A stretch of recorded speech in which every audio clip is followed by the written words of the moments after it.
Que bom estarmos juntos nesse programa Discípulos e Missionários aqui na Canção Nova. Hoje nós já entramos aí com tudo na Quaresma, um tempo especial de graças, de preparação para a Páscoa. E nós temos a graça de viver esse tempo na companhia de Dom Odilo Scherer, arcebispo de São Paulo, que todas as semanas nos traz essa reflexão, né, Dom Odilo? Para que a gente possa de verdade crescer na caminhada como discípulo e missionário. Sua bênção. Deus abençoe. Sim, graças a Deus, olha, estava lembrando, desde 2008, talvez até antes, 2007, que nós estamos nesse programa Discípulos Missionários. Olha só, quase 20 sem anos. interrupção, mudou um pouco de formato, mas estamos aí há quase 20 anos conversando sobre questões, né, que fazem o discípulo ser também um discípulo missionário. Enfim, a temática, a reflexão tem este propósito de ajudar no crescimento da vida cristã.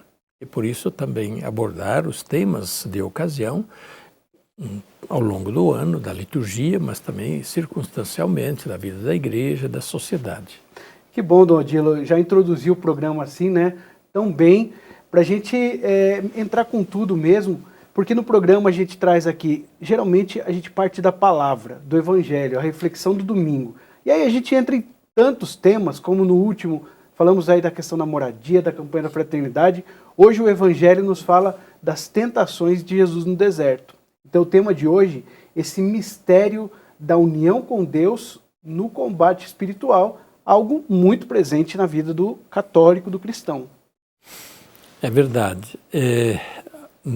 Sempre no primeiro domingo da Quaresma, nós lemos o Evangelho das tentações de Jesus.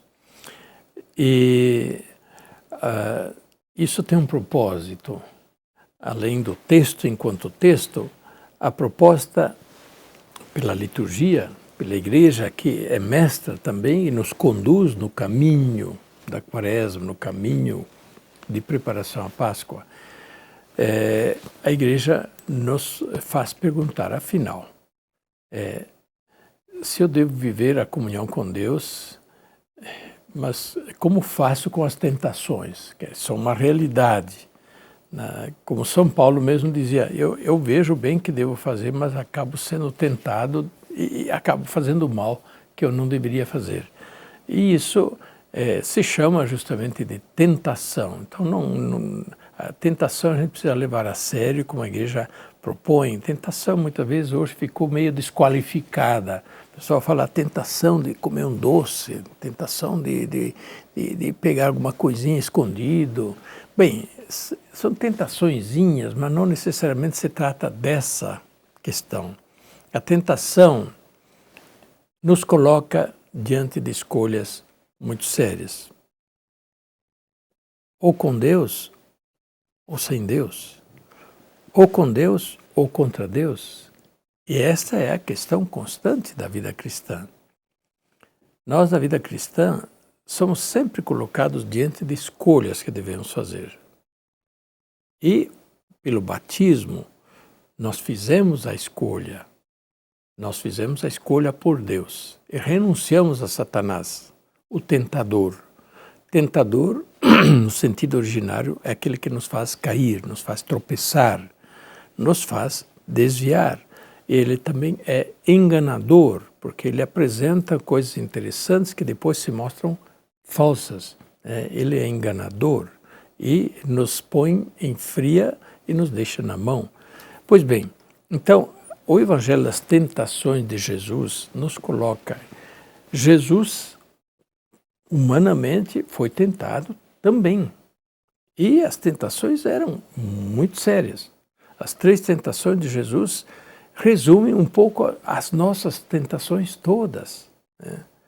A tentação de a gente, por exemplo, se ocupar só e só pensar nas coisas materiais, na comida, etc., no dia a dia. E Jesus diz ao tentador, não só de pão vive o homem, mas de toda a palavra que sai da boca de Deus. Portanto, a tentação de a gente viver sem Deus e só se ocupar com aquilo que nos satisfaz neste mundo. A outra tentação é a tentação muito grave. O diabo promete mundos e fundos a Jesus se Jesus se prostrar diante dele e o adorar. Que tentação! É trocar Deus pelo diabo. O diabo fazendo proposta indecente, né? Mas será que não é isso que está acontecendo cada dia na vida da gente também? E muitas vezes acontece de maneira muito severa, que somos colocados diante da tentação de vender a alma para o diabo. Isto é, a gente renunciar a Deus, renunciar aos valores, aquilo que a gente valoriza, preza, aquilo que conta realmente na vida, para a gente fazer a vontade do diabo, para a gente ter alguma vantagem. Mas olha, esse negócio de vender a alma por diabo existe. Isso é muito sério, né? Muito sério. Existe, isso que é importante dizer, isso, que existe, é sério, né? E finalmente a última tentação é tentar a Deus, né? O diabo leva Jesus para o alto do templo, joga-te daqui para baixo, porque está escrito que Deus vai mandar os seus anjos para segurar você se não se machucar. E Jesus diz, não tentarás o Senhor teu Deus. Isto é a tentação nossa de colocar Deus contra a parede. A tentação nossa de colocar Deus contra a parede é muito séria. E isto significa, nós queremos mandar em Deus. Nós queremos impor a Deus as nossas vontades. E Deus tem que fazer isso, senão não acredito nele, não quero mais saber de Deus, se Deus não faz o que eu quero. Quer dizer, então as tentações de Jesus nos colocam justamente diante das promessas do nosso batismo. A quem eu escolho na vida, né? Na vida é muito concreta, no dia a dia, diante dos fatos que nos são colocados todos os dias, diante dos olhos e diante das nossas ações para a gente escolher. E em tudo devemos escolher sempre de novo Deus e a sua vontade e os seus mandamentos. Dom Odilo, a gente tem uma participação aqui. No Evangelho diz que quando Jesus toma a decisão de ir para o deserto, ele toma a decisão, ele é impelido pelo Espírito. Isso. Tem uma intimidade. Então tem a ver com a pergunta que nós recebemos aqui, veio lá de Osasco, é o Gilberto Pereira. Bom dia, Dom Odilo, tudo bom?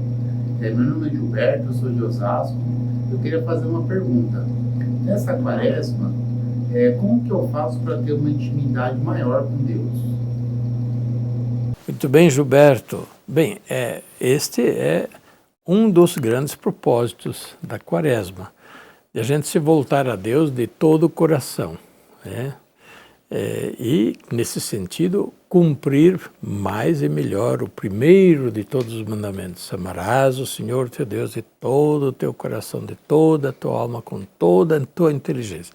Pois bem, como é que eu faço? Bem, a igreja propõe os vários exercícios para fazer isso. É claro, primeiro, a gente tem que se livrar daquilo que impede de estar na comunhão com Deus.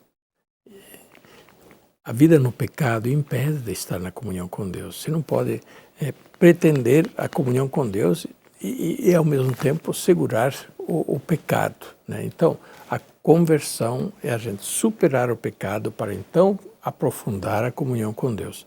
Segundo, é claro, a escuta atenta da palavra de Deus. Deus nos fala, acolher a palavra de Deus e orientar a vida segundo ela. Terceiro, a oração. A oração, e ela nos aproxima, a oração como um verdadeiro diálogo pessoal com Deus, naquilo que nós aprendemos, né? Nós somos filhos e filhas de Deus e como tal podemos chamar Deus de Pai e podemos ter com Deus um trato, um relacionamento de filhos. É o que Deus quer ter conosco também. Bem, mas acima de tudo, isso precisa da nossa vontade sincera. Eu quero aprofundar a minha relação com Deus, minha comunhão com Deus. Eu desejo isso profundamente. Daí eu peço, Senhor, concede-me essa graça, concede-me a atração a Ti. Como Santo Agostinho dizia, né? Eu buscava Deus longe, buscava Deus em muitas coisas, mas sentia que Ele estava me atraindo de outra forma. No fim, encontrei Deus tão mais perto de mim do que eu procurava, e Deus estava mais perto de mim do que eu de mim, né? Bem, então, Gilberto, aqui tem algumas dicas e quem nos ouve para viver, aprofundar a comunhão com Deus nesta quaresma. Olha que bacana, que pergunta boa. E você também é convidado a deixar sua pergunta, sua participação, quem sabe aí no próximo programa, só mandar para a gente lá no discípulosemissionários@cançãonova.com, tá passando aí o e-mail. Você pode ir lá, de repente, deixar até o seu número de WhatsApp, entre em contato comigo, eu também quero mandar um vídeo, ou já manda pelo e-mail, que vai ser muito bom. E com essas palavras do Odilo tão bonitas, tão profundas aí, que nos motivam a viver bem nossa quaresma, nosso crescimento de intimidade com Deus, a gente pede que o Senhor nos deixe uma bênção para a gente viver com toda a vontade como Santo Agostinho viveu. Pois é, nós estamos aprendendo muito já, de novo, né, sobre Santo Agostinho com o Papa, porque ele é agostiniano, ele sabe tudo de Santo Agostinho, e a cada pregação dele, ele vai nos soltando alguma coisa bonita de Santo Agostinho. Aliás, esta é uma outra forma de a gente viver bem a quaresma. Leia um bom livro, né? Leia um bom livro de espiritualidade, né? Para quem não tem muita instrução cristã, pegue o catecismo, comece a ler e estudar o catecismo da Igreja Católica, vai aproveitar muito e assim se renova na fé. Que Deus nos abençoe e nos ajude a viver bem esse tempo. A bênção de Deus Todo-Poderoso, Pai, Filho e Espírito Santo desça sobre vós e permaneça para sempre. Amém. Amém.